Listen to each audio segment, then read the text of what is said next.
Have you seen those videos claiming you can buy real estate with no money, no credit, and take over someone else's mortgage using Subject to? Well, Subject to can work. I've used it myself. But here's the real story. If you don't fully understand this strategy, you can lose properties, get sued, and wreck relationships. And that's exactly what I want to help you avoid. So today I'm joined by investor Courtney, someone who knows both the power and the pitfalls of Subject to deals. We'll walk you through when it actually works, when it doesn't, and why Subject to should never be your entire business model. If you're even thinking about using Subject to on your next deal, this might be the most important video you watch all year. Let's get started.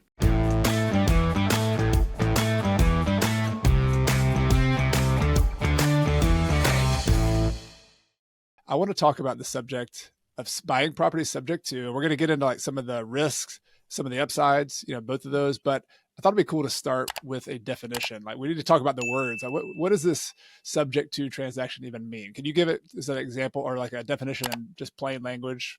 Yeah. And Jed, thanks for having me on. It's good to have a conversation about this because, so many people are using the word subject to or even the shorthand sub to. And it's important to understand, what do you actually mean by that? Because you want to make sure everyone's on the same page.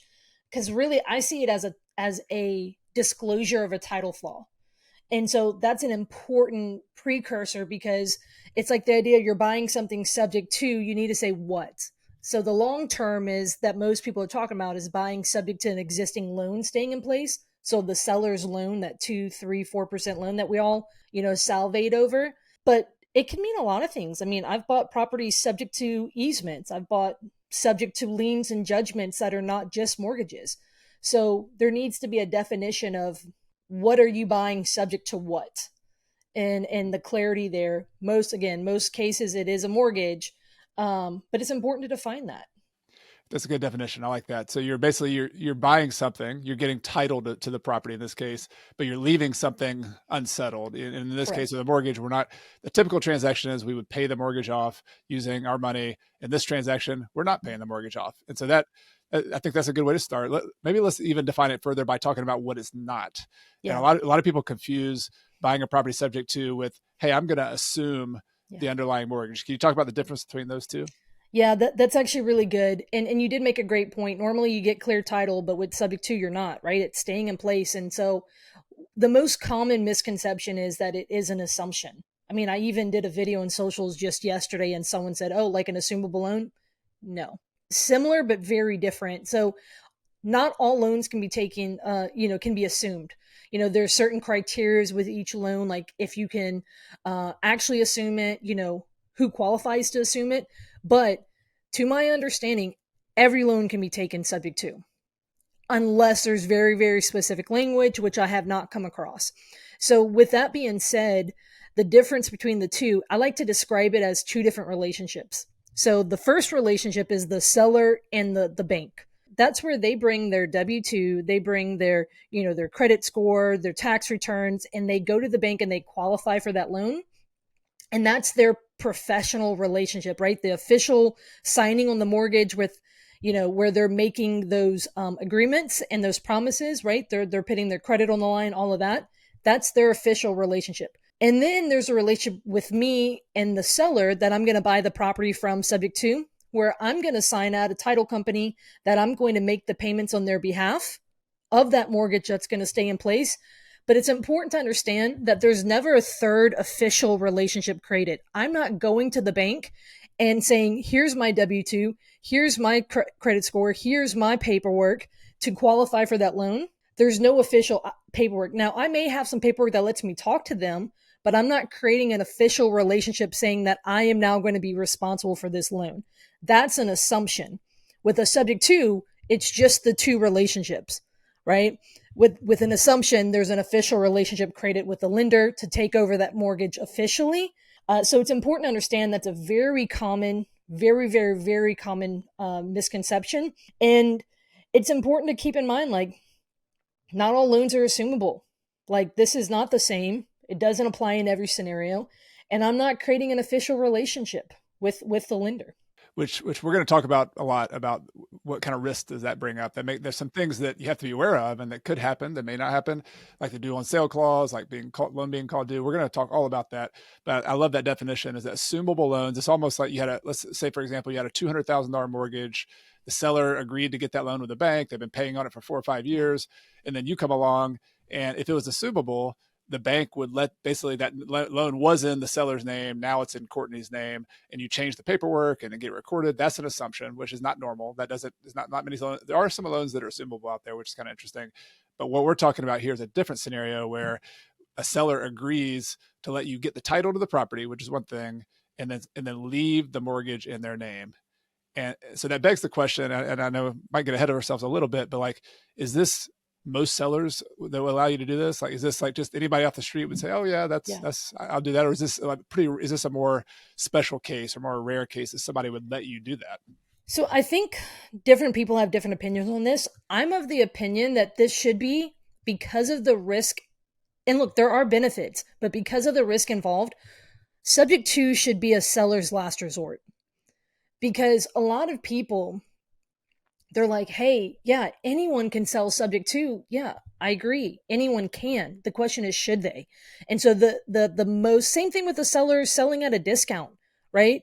Will every seller sell at a discount? No, they need to have some sort of problem they need, solved. Same thing here, but it's very different. A cash deal that you get a discount on is only, the life of that contract is 30 days or less, right? Generally, with a subject to, it could be 29 years.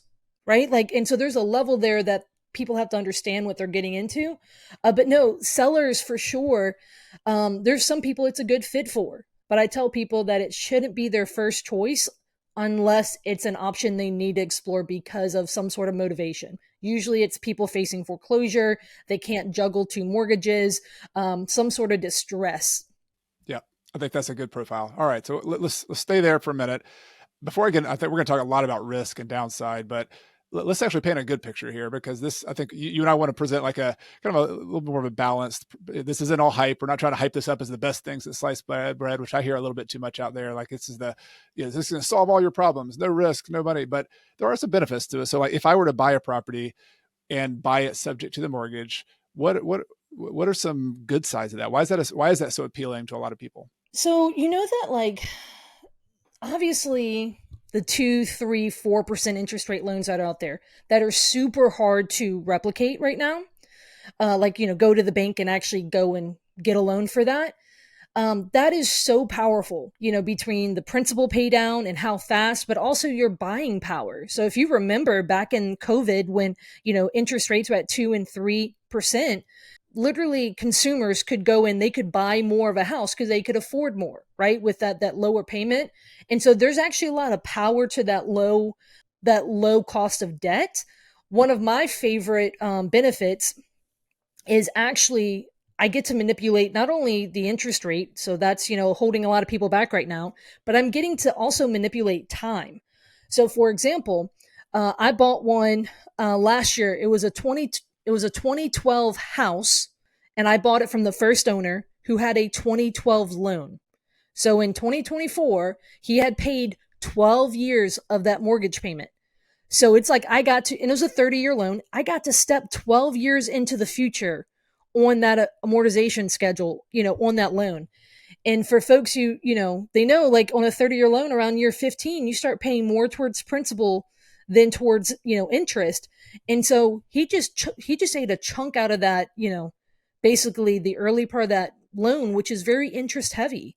That's one of my favorite ways to kind of manipulate, because instead of having a whole bunch of properties in my portfolio that are, 30, 29, 28 years until they get paid off, I now have a whole bunch that might come due in 10 years. They have all different types of schedules regardless of when I bought them.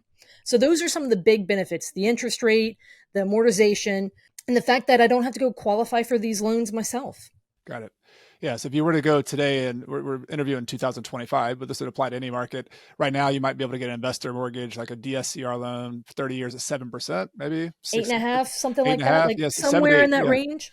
Yeah. So if you can buy a property and negotiate with the seller, who would let you take over payments on their mortgage. You could benefit, instead of a 7.5 or 8% loan, you could use like a 3 or a 4% loan, which gives you ability maybe to cash flow on a deal that would not otherwise work. So it's the appeal there is the financing makes the financing is what makes cash flow work. It's not always the price is one thing, but the financing is a big deal. So this is a tool in your tool belt to help solve the financing and interest rate issue, right?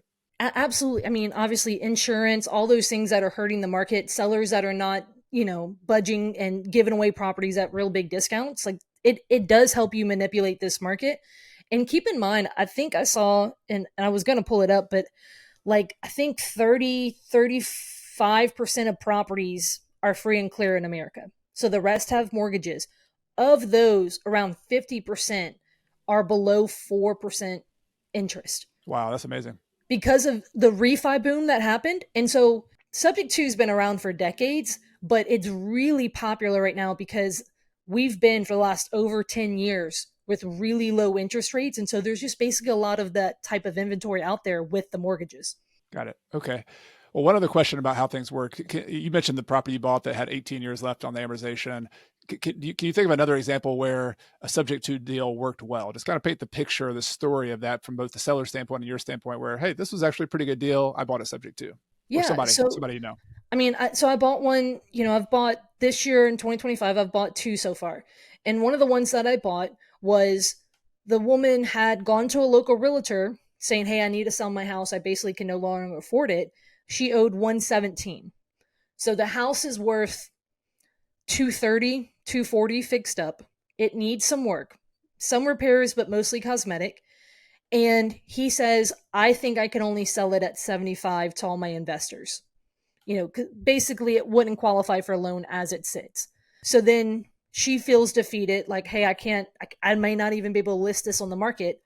I buy it subject to the existing loan at 117. It's a 4.25 loan. So like not the best loan out there, not the worst. And I'm able to make that deal make sense because at 117, it needed, 35 on the low end in work. And I'm able to step into something where the monthly payment is 1,400 PITI. So it's like 1,435 a month. And that property, I anticipate that monthly amount, that PITI to go up maybe $150. So 1,600, and it'll rent for 1,850. Now, right now we're really high because of our insurance crisis. Her previous monthly payment was like in the 1,100s. So when the insurance crisis comes down, it may tamper off around there. But I also got to step into a good amount of equity with this deal, and I was able to make it make sense. And so maybe I've been able to save when situations might have been more of a short sale because of the repairs. If it's worth 200 and they owe 190, that can kind of be tough. But if it's worth 200, they owe 110 and it needs a good bit of work, well, I might be able to, for example, as a rental grade renovation, I might be able to get in for less, or I might be able to sell it as a repair for equity seller finance deal, something like that, where I can manipulate those numbers. So I've been able to stop short sales before without having to actually buy it as a short sale with us, by buying it subject to. Plenty of situations like that.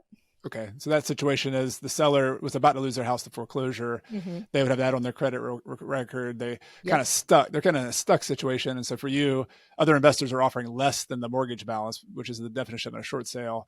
And so instead of doing that, you said, well, if you'll allow me to take over payments on your mortgage, I'll buy it for 117 and I'll do the $40,000 worth of work. So you have like 150, 160 in it, and it's worth 230 after you do the work. So you have like $70,000 in equity. So an exit strategy for you could be, I could sell this property a year or two from now. I could keep it. I could trade it. So you have something, it's not like a home run cash flow deal yet, but you're going to be able to control that deal. And if you were to go and get a 7 or 8% loan, it would be even worse, right? So it would be hard. So that's a good example. So the seller in that case was happy that you could help take over the payments, and then you are able to do a deal that can make you some money too.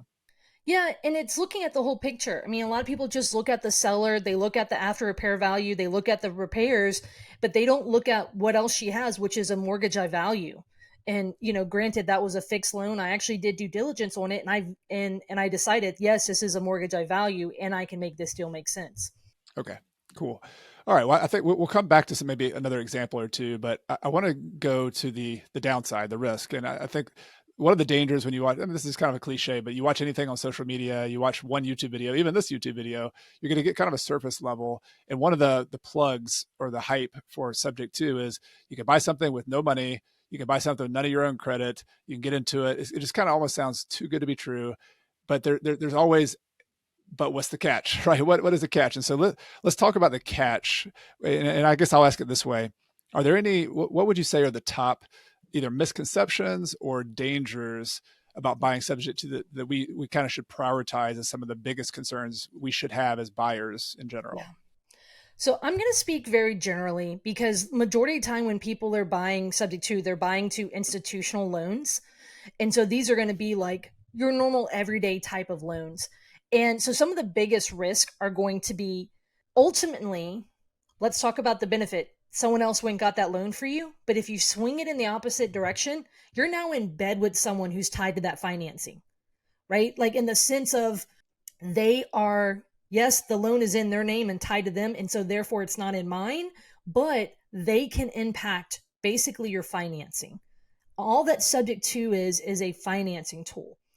But the downside is when it's tied to an individual, there are, three main things that can happen with an individual that it can cause you issues to where that financing can lose the value that it has. So like day one, you're like, oh, this is so great, so valuable. But down the line, it can lose some value if these things happen. So with a seller, it's bankruptcy, death, or divorce. Those are the three big things. Again, generally it's going to be an attorney and the courts to sort out someone's estate, to sort out a bankruptcy, to sort out a divorce, like, their assets and liabilities and all that, stuff like that, that can impact you being able to continue making those payments on their behalf. Those are some of the big risks. And then the other big one has to do with the actual loan itself. And so I would say on that side, it's twofold. So we do have the due on sale clause, which is probably the number one that everyone freaks out about. And I definitely have some thoughts on that. But the other one is going to be, and people don't realize this, it's when a note gets sold, right? So you might buy a property subject to an existing loan that's with Wells Fargo, and you do all the paperwork, it's with Wells Fargo. But 3 months down the line, you can get something in the mail that says this loan with Wells Fargo is now with Chase Bank. And so there's Chase has now bought that mortgage, right? And it's something that happens in the industry all the time, but I've actually seen like there's issues that come up with that, administrative issues that come up with that. Ultimately, you've got other administrative stuff like insurance and whatnot, but ultimately there's some risk involved. I'll be honest, Chad, out of all of my properties with different types of financing, this is the type of financing that it gives me the most headache because it's administratively taxing in a lot of ways. I found the same thing, and I haven't done one in years for that reason. I'm not opposed to doing this kind of deal. I'll actually talk a little bit later about what kind of subject to deal I would be open to doing, but Yeah. I want to unpack. Those are some really good places to start. Let's start with the one that everybody talks about. I think you mentioned a couple that they don't think about, which is great. The due on sale clause. Can you just explain kind of real quickly what that means and why that is a risk that we take? That's probably the first one to think about. Yeah, the due on sale clause. So in an actual mortgage, it has a clause that states that if the title transfers, which is what happens traditionally in a subject to deal, it goes from the seller to me as the buyer, that if the title transfers and the loan is not paid off, the lender has the right, but not the obligation to call the remaining balance due. So if there's 250,000 that's due, which it was going to be due over 25 years, they can say, nope, we saw that there's a transfer. They can send you a letter and say, hey, you've got 30 days to pay the balance. The lender, though, says that they have the right, but not the obligation, meaning they can notice it transfers and they can say, we choose to not call it due. And so, but that's important that most mortgages have that acceleration clause or the nickname due on sale clause. And I think there's a reality in the investor world, and I want to speak to this and then speak about the reality of the banking world. The reality that you always hear with investors is say, well, in practical speaking, like most banks do not call the loan due. So like investors have been doing this for years. Even I mean, back in the 80s, loans were actually assumable without qualifying. That was pretty cool to go back and listen to some of those old tapes from the 80s and all the people who used to take over loans and get them in their name. Like it's a different world now because they had there's a law passed that says banks can require you to to pay the loan off. So they enter this due on sale clause. And most of the time, though, even though that's a risk, most banks for many years have not called the loan due. So the investors have been doing this for a long time, and they just take the risk and they say, okay, well, do it. And the banks haven't done it. The backdrop of that, though, is, and I just want to point this out, like interest rates have also been going down for like 20 or 30 years since the 80s. So like you just got to, like from a banking standpoint, if you had a 7% loan that's out there and now today's loans are 4%, why would you call that loan due if you could only get a 4% loan today? Like there was no incentive financially for the financial system to call loans due. Yeah. But we haven't seen over a long period of time where you start with 3 or 4% interest rates and go up to like 8 or 9 or 10 or 15, right? Yeah. So like it's a risk that I see so many investors say, well, they don't call the loan due. It's just not practical. But that doesn't mean it's always a ticking time bomb. That's what I want to say about this is just because it hasn't happened doesn't mean it won't happen. And so therefore you need to act as if it will. Like, and that's, I know you think about that way. I do too. If I'm going to buy a property subject to the mortgage, I need to assume that next month, 2 years from now, 5 years from now, they could call that loan due, and I need to have a plan for that because otherwise it would ruin that person's credit. It would create lots of issues. And I don't think all investors think that way. They say, this is a great deal. I can buy it at this price, at a higher price, because this is a 3% loan. And I can break my rules that I normally have with investing just because this is a 30-year mortgage. Do you get that sense as well? No, it's absolutely, I warn investors all the time, do not throw your sound investing principles out the window just because creative financing is on the table. Just because you can buy something subject to, and just because there's a 2.5% loan, don't be like, I don't care what else is involved with the loan. It's 2.5%. I'm going to buy it. Yeah. That right there is very risky territory. And like you said, I consider the due on sale, it's a ticking time bomb. And you know what? I say just because it rarely happens doesn't mean it never will. So rare does not mean never. And yes, there are some workarounds with it, but those are not guaranteed as well. One of my very best friends who I own some properties with, when I went out of the country for 3 weeks to France. I fly back in, and so I'm like, hey, we should set up a meeting to talk about our portfolio. And he's like, you're going to hate me and love me. I'm like, oh God, what? He goes, I bought a subject to. He's like, most of his subject twos he had bought with me. He'd only done one on his own before then, and so he bought a second on his own. And within 3 days of closing, it got called due. And so he was like, so he brings that up and he goes, you're going to love me because I'm going to let you see all the paperwork and, we'll do a case study on it. But he was like, I should have done more, basically the due diligence part. And that was a loan that I truly believed the due on sale would have been called for any investor on that one. And it could not have been, reversed with some workarounds, right? So it's important to understand that those things exist and that it's important to actually do due diligence and look at the whole picture and make sound investing decisions and not just say, oh, it'll never happen to me. Was there something different that you could have noticed on that deal that would have pointed it out that could have been a risk? Yeah. So it was it was the type of loan that it was. And so most people can't answer some general questions when I ask them, well, what type of loan is it? What's going, all those things. It was a local housing authority, income-based loan. And that was done through like a program, like a grant program.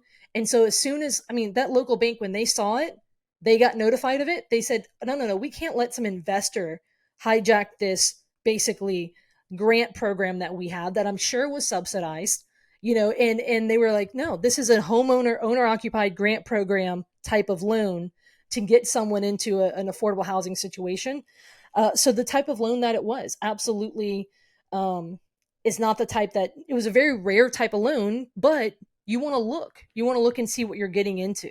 Where on the other hand, if you had a loan that was, you said with Wells Fargo, Chase, it was more of a Fannie Mae kind of conventional product that gets packaged up into 10,000 loans. That's probably one that's going to be less risky, not no risk, but like less risky. Yeah. Would you say that's accurate? So Generally speaking, especially if it's a conventional loan, things like that, yeah.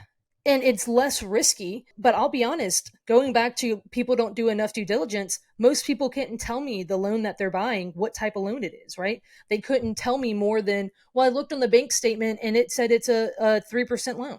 And this is how much the monthly payment is. The due diligence needs to go further than that to Actually, understand your risk level with it. looking at the loan documents, looking at the origination, the Correct. original HUD one, who made the loan, what type of loan program it was. There's a Yep, lot I of go look details in there. public records at the recorded mortgage or deed of trust, Mhm. and I look into what's going on here. Got it.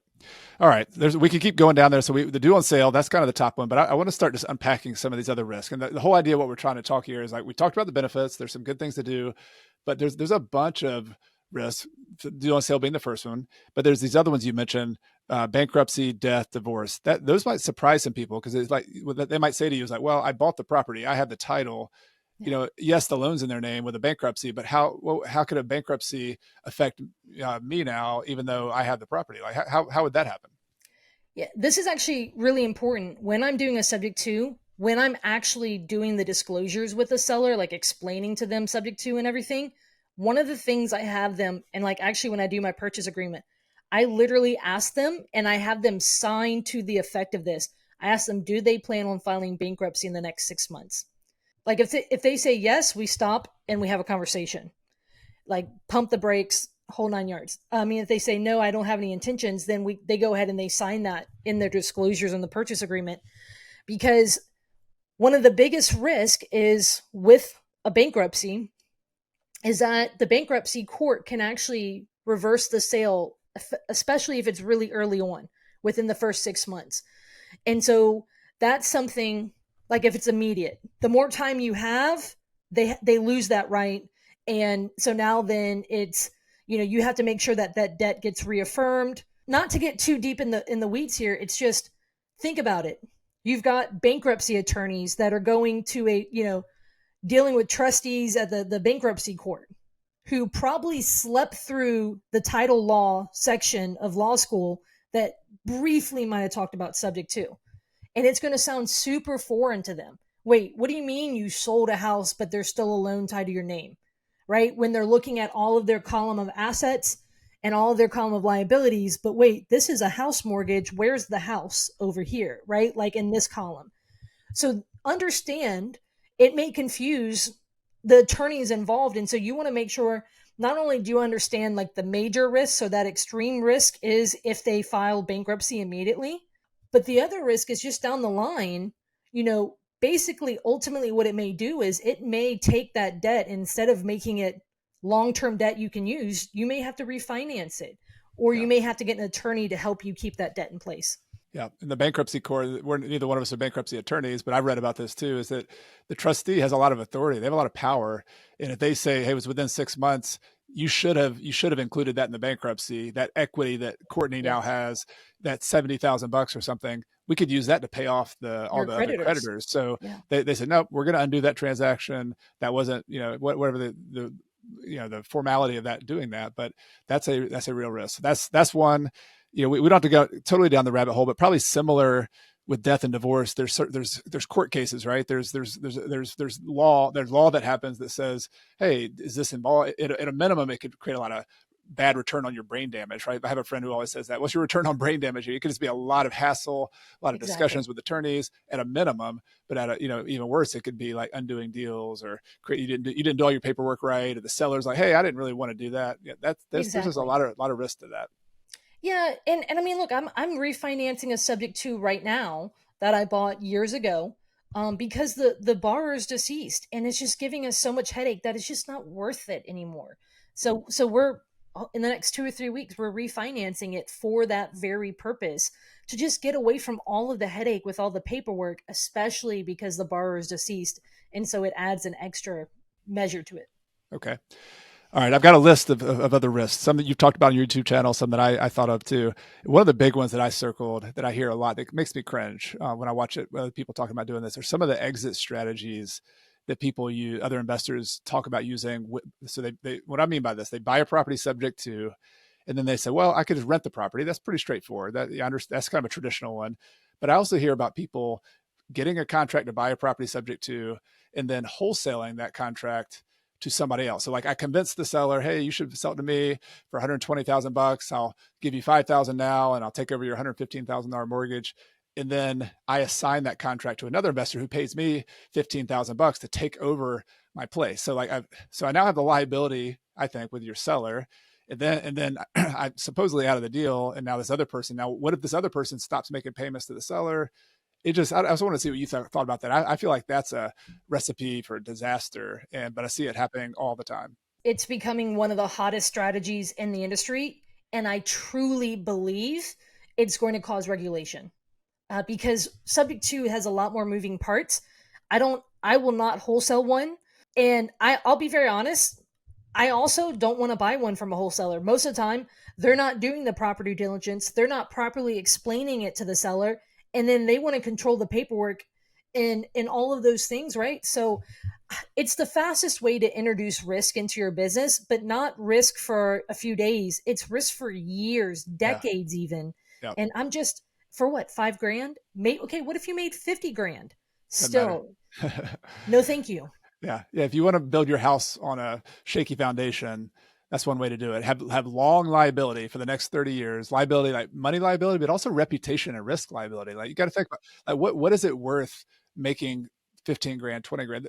That we live in it. This is a good little philosophical here, Courtney, but we live in a country where despite all the stuff you hear about, there's so many opportunities to make money and help people. Your hat says helper. Like, I love that. Like you can make money, do it completely straightforward and make tons and tons of money and have it be win-win without having to worry about long liabilities and crazy risk and crazy stuff. Like there's just no reason to do it. And yet we introduce this to the kind of upon ourselves. Yeah. It's basically selling your promise to the highest bidder.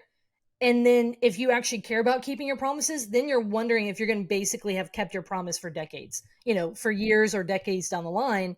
And I'm not interested in that. I'm going to stay in the middle and keep my promise and not, basically delegate my promise to someone else, which is to make the payments for the seller. Yep. All right. So wholesaling is one. That's probably more straightforward. I'm going to risk, we're going to talk a little bit more advanced strategy. I might lose some people on this, but stick with us, everybody. There's another strategy where you could buy the property subject to the mortgage. And instead of renting it, you might sell the property to your tenant or to somebody. Let's say somebody was willing to give you $15,000 down. And you might say, well, all right, I've got this property. I could deed it to you. And then I'll create a second mortgage called a wraparound mortgage or a all-inclusive deed of trust, where basically you're creating owner financing on top of the subject to owner financing. Yeah. If it sounds kind of a little complicated, it's because it is. And I've actually done one or two of these early in my career. Never again would I do that. But can you talk about why you think that is potentially problematic, or if not? I'd love to see your thoughts on that. No, that's actually, I'm pretty aligned with that. I don't do wraps or all-inclusive deeds of trust for selling. That is one of my, let me say it this way. One of my most common exit strategies with a subject to is I buy it. I'm the person who's on title, and then I might sell it on financing to someone, but it's usually going to be a lease option, or it's going to be a contract for deed, land contract, whatever your state calls it. I keep title. I'm not giving title away. And so, but when you do this wrap, title transfers. So sure, they gave you, let's just say 10, 15, whatever thousand down. But if that person stops making those payments, because you've given title away, a lot of times you have to actually foreclose to get it back. And most people are not keeping that money, for the rainy day that they may have to do that. And so, no, I'm not a fan of that. And look, I'll be honest, most people do not properly vet their end buyer. And so when you're doing a wraparound and all of those things, when it comes to selling on seller finance, there's some additional responsibilities on us. And so again, that's one where I'm like, look, you want to make sure you understand your craft, that you're doing it right, and that you're putting money aside for if things go wrong. So yeah, I think it's risky. It's not my favorite way to do it. My preferred method is to buy something and maybe do something more like a lease option. It's a lot simpler, a lot easier. A lot of people can rent something, right? They understand, renting. They understand with the right to buy something, and so that's usually my most common method. Yeah, me too. Rent or lease option. And I think you did a great job explaining it. I'll just add like a kind of color commentary to that. because I had a deal that went this way. So you have let's say you have a property, you take over the payments on a $150,000 mortgage and you buy it for $150,000. You turn around and sell it for $200,000 and you get $10,000 down. So you got $190,000 that's coming in. You receive a payment from your buyer at 190, and you use that to pay the underlying mortgage 150. Like everything's, it looks great for a while. It's like maybe you're making $500 a month because you're paid. That's the difference between your payment coming in and the payment going out. Great, right?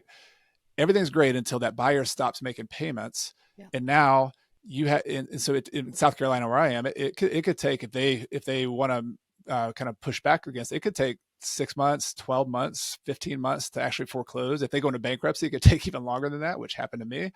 And so if I want to do the right thing, I'm going to continue making that mortgage payment to the underlying mortgage. So at a minimum, you might be out, like, let's say it's $1,000 a month, $1,000 for the next 15 months of you just out, you're paying. So that's one scenario. Another scenario is, what if your buyer is great? They're just making their payments, but then the loan gets called due. Yeah. And now you don't have title to the property. You have to go back and convince the buyer to basically, let you get in front of them again and go refinance the property if you can come up with the money.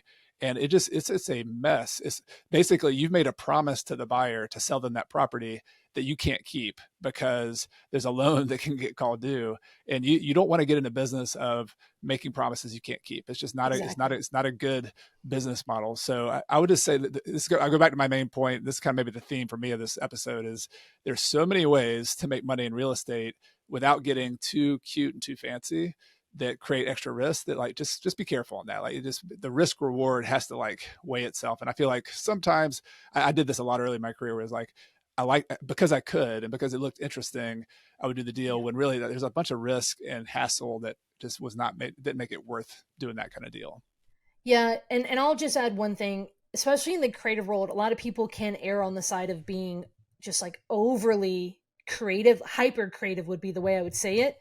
But they don't regulate risk with that. And part of risk is, what happens if you pass away? Will your family be able to understand all the deals you constructed? Like, just on a estate planning level, right? Yeah. Heck, I have problems with bookkeeping sometimes just to make sure they understand the type of deals we're doing here. But I mean, think about those things. And so I am all for creative deals, but at the same time, you do want to look for, hey, what's the path to where the seller, the civilian's going to understand it? The person who'd be buying the property, all of those things. I think you're head on with that. Well said. Are there any risks that I didn't mention? I have some others on my list, but are there any others that come to mind as ones you would just mention that people should keep in mind before they do a subject to deal?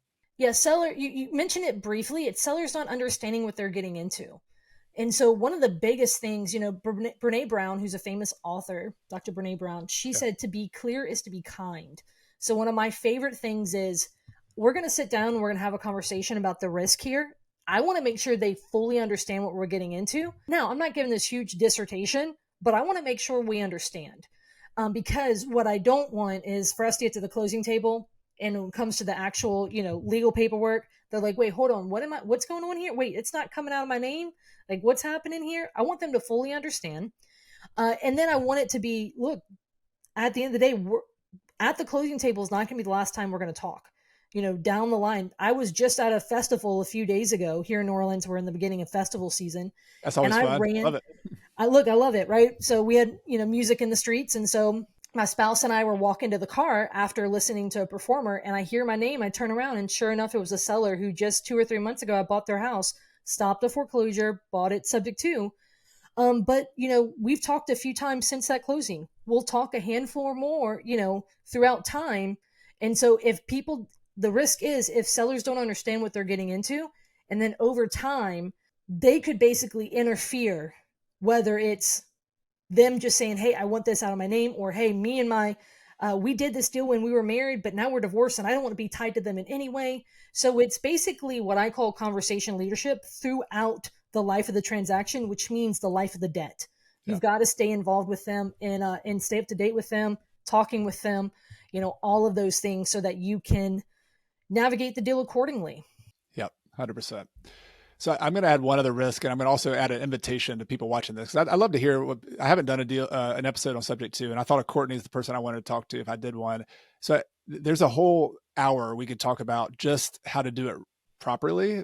What are some best practices about doing good deals? And so Yeah. if you're up for it, Courtney, I would love to do a follow-up at some point, but Sure. let me know in the comments, everybody. If you're listening on Spotify, you can leave a comment. If you're watching on YouTube, leave a comment. If this is helpful, this conversation, if you'd like to hear more details about the details of structuring it, kind of the X's and O's, the paperwork, the team, I would love to know if that's a topic y'all would want to hear about. So that's first and foremost. But then as a follow-up to that, one of the other risk or things I have heartburn about with just subject to in general is some of the risk of just the way paperwork's done and the transactions done. And the kind of nice way of saying that is there's a lot of hiding and trusts and putting things in crazy entities to try to make sure that they don't know about the due on sale clause. And I just say, like, think about that in any business relationship you've had. If you have to hide something, Yeah. or if you have to conceal something, it's not good. It's not a good business practice. Like, the business practice should be, I could be transparent with everybody in this transaction, the bank, the seller, the attorney, and I shouldn't have to hide anything. And so if you wouldn't do the deal being 100% fully disclosed, even with the risk of the due on sale clause, my approach is that you shouldn't do the deal. Yeah. And so I think that's one of the biggest, and I don't know how to define that risk, but I think I would be really nervous out there if you're doing a bunch of these deals and you're hiding them. Am I a bank president, or am I a federal regulator who says, hey, here's this investor out there who's hiding, these transactions from the bank? Yeah. Is that fraud? Is that, so I don't know. I'm not an attorney. I don't know that, but that makes me nervous. I don't know if you would call it presumed intent, right? Like, what's the presumed intention if you're trying to hide things, right? Look, I think you're spot on here. I had a conversation in a room of hyper creative folks just last week, and I'm not going to get in the weeds on this, but I choose to not use trust on them. And they were like, "Oh my gosh, you don't." Like, they were like, they just went off on this whole tangent. I'm like, and I was like, no. Like, I understand everyone teaches to do that.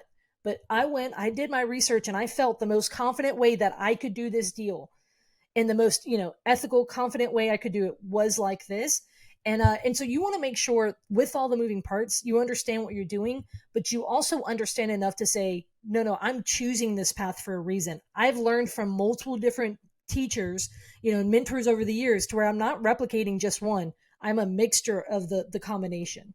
Yeah. 100%. I think this goes back to risk. The risk of the due on sale clause is probably what people are trying to avoid there. And yet they're introducing all these other reputation risks. They're introducing potential legal risk. Some risks I can't even define and don't know, but they're not good. So just think about that, y'all. Especially newer investors. I think this episode, as much as anything, I'm speaking to people who are newer to intermediate investors. If you're an advanced investor, you understand this stuff, you probably know it better than I do. Cool. Go figure this out on your own. But newer investors, this is sort of, I see, portrayed as a new strategy. I'm curious what you think about this. Let's kind of talk about business model. I feel like this is not a new investor strategy at all. This is not a beginner strategy. This is more intermediate to advanced to be able to handle and understand these risks. What do you think on that one, Courtney? No, absolutely. It is not like, I am not like, this should not be someone's first deal, right? Like, learning how to figure out what is even a deal, but then on top of that, having to learn what, like, a subject to and all the paperwork and the moving parts. God, no. And it's not new either, in the sense, I mean, it's been around for decades. Of the people in my life, literally, that's alive, I know of subject to deals that were done in the 1960s. I believe they were done way before that too. Yeah. But they've also changed. Keep in mind how they were done in the 60s, 70s. You even mentioned when the due on sale got introduced into legislation, into mortgages, through the courts. I mean, that changed how people were doing them. Over the years, we're going to continue to see how things are changed, with it. And so, no, it's not new, but it's and it's not for people who are brand new, because there's so many moving parts. That's actually a major risk to the seller, is the buyer not knowing what they're doing, right? Because if you don't know what you're doing, how can you effectively make, good on that promise, which is to make the payment on their behalf? And so I tell people, go learn how to do it. And if necessary, bring someone, experienced along on your first deal. That's what I did, just so I could learn how to do it properly. Yep. So I want to circle back to something you said earlier, and maybe is a good kind of wrap up of all this. Is you mentioned that a lot of people, they do creative deals, and because they're creative, they sort of get blinded to the fundamentals, to the basics of real estate. And so I guess I just want to put a kind of an idea out there and see what you think about it. Is I think, like, subject to is a tool. So like, imagine we have this toolbox. We have like seller financing and subject to and buying for cash and, BRRRR strategy. And we got all these things you put in the toolbox. It's just a tool. And it's like, if I were to build a house, then I want to use every tool I can to try to build a house. But the house we're building is this portfolio of properties that have a certain benefits, income, wealth building, cash flow, all these things. That's the house. And then the tool is the tool. I feel like subject to is kind of tried to be evolved into like the business model itself, into the house, when it's just so the question is, what house are you building? And I'm that my book, The Small and Mighty Real Estate Investor, I'm into deliberate, by like John Shaw, build one house at a time, be consistent, be safe, have a long view, have enough properties to make, to build your life you want. And then after that, when it's enough to kind of take your foot off the pedal, not having like, let's scale this thing to the moon, let's buy 1,000 subject to deals. Like, right. I feel like it's a business model problem more than it is a tool problem. What's your feedback on that? I would love to hear it. Yeah, this is not a business model. It is a financing tool. And so let me say it this way, and to your listeners, if someone gave you a portfolio, let's just say 30 properties that were all acquired with subject to financing, would you sleep well at night? Knowing those risks, there's benefits and risk, right? Knowing both of them, how would you sleep over the longevity of that debt? For me, when I look at my portfolio, I look how many subject to deals I have in there. So subject to financing, not subject to deals, subject to financing, right? We should look at it as a financing metric in the same way we have, maybe DSCR loans or, seller financing, loans in there. And I say, basically, I look at it and I honestly, instead of having 30 properties all subject to financing, I would rather have 30 properties with, 5-year balloons on them. I would at least know my targeted risk there, right? True. Versus with subject to, the big thing, there's a lot of unknowns, like ticking time box. I don't know if they'll go off. And so you've got to think about it. It's not a business model. It's a financing tool. Is this the right tool? And given like a proper dose of understanding it, right? Like that sober reality of understanding it properly, the proper risks, the proper benefits. How much subject to financing do you want in your portfolio? I think seeing it as a business model, the conversation scale. We've seen what happens when people play only offense. There's usually not a lot of conversation for defense. And so this is a defense heavy conversation here, though. Yeah. You spoke my language. I got my football helmets in the background. So you're talking about offensive defense. I understand that. So well said. Courtney, I've had fun meeting you at some seminars we went to. You're such a thoughtful investor. You're doing creative stuff. You're doing awesome content as well. So I want to give you a chance after this conversation. I know people want to follow with you and hang out with you. Like where can people connect with you? Where can they follow you? And I'll put links to all this in the podcast and YouTube description as well. Sure. Look, I appreciate it, man. And likewise, I've enjoyed getting to talk with you and spend time with you as well as your content. So CourtneyFricky.com. It's a link tree. It has all my socials at the top. So that's, TikTok, X, Facebook, Instagram, all that. And last year I did start my YouTube channel and my podcast, and I've enjoyed our episode together. And so that's where people can find me. I try to, Chad, I think there's a handful of folks who are similar to us, like our views, our philosophy around real estate. We're not always the squeakiest wheel out there on the internet. And so the goal here is just to say, hey, I want to consistently put out and share this view around real estate. So I appreciate you having me on today. Absolutely. I recommend your channel, your socials, but especially your YouTube channel. You have a really good playlist on subject to. So I'll put that link as well. People should check that out. And also I enjoy your channel because we have some common ancestry and real estate wise of teachers that we really admire. Pete Fortunato, you've spent a lot of time with. John Schaub. I know there's others, Jack Miller out there. So we see each other at seminars and reading books. We're sort of, I think we're both aficionados of some of these great teachers who've been teaching for 30, 40 years, who I've absorbed so much wisdom from. So she has a lot of good content on her channel about that as well. Yeah, I appreciate that. Yeah, those are good. I was just with John and Pete just last weekend. Good folks. All right, Courtney, look forward to talking again soon. And thanks for being here. Thanks. Subject to can be a powerful tool in the right situations. And in this episode, Courtney and I gave you the real story: when it works, when it doesn't work, and what to watch out for. But what if you're looking for more reliable financing strategies? What lenders actually like? In the next episode, I'm joined by mortgage pro Brian Maddox to break down 2 key tools, conventional and DSCR financing. We'll show you how those can help you bypass loan limits and credit issues, even if you don't have a W-2 job. If you're watching on YouTube, just click on the thumbnail above me here, or find the link in the podcast or the YouTube description below. I'll see you in the next episode.